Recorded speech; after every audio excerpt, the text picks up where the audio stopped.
Hello learners, welcome to day 4 of 30 days 30 grammar topics learning. இன்னைக்கு நம்ம பார்க்க போற grammar topic noun phrase. ஒரு சென்டென்ஸ்ல சில குரூப் ஆஃப் வேர்ட்ஸ் நவுனை சுத்தி அமைஞ்சு சப்ஜெக்டாவோ இல்ல காம்ப்ளிமெண்டாவோ இல்ல ஆப்ஜெக்டாவோ செயல்பட்டுச்சுன்னா அந்த குரூப் ஆஃப் வேர்ட்ஸை தான் நம்ம நவுன் phrase அப்படின்னு சொல்லுவோம். ஃபார் எக்ஸாம்பிள் இந்த ரெண்டு எக்ஸாம்பிளை பாருங்க. A dog was sleeping. இந்த சென்டென்ஸ்ல நவுன் என்னது? Talk.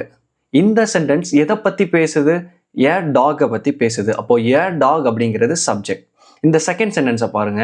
A hungry tired dog was sleeping. இந்த சென்டென்ஸில் நவுன் அப்படிங்கிறது என்னது? அகெயின் டாக் தான். இந்த சென்டென்ஸ் எதை பற்றி பேசுது?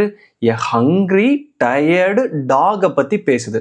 அப்போ எ ஹங்க்ரி டயர்டு டாக் அப்படிங்கிறது இந்த சென்டென்ஸில் சப்ஜெக்டாக செயல்படுது.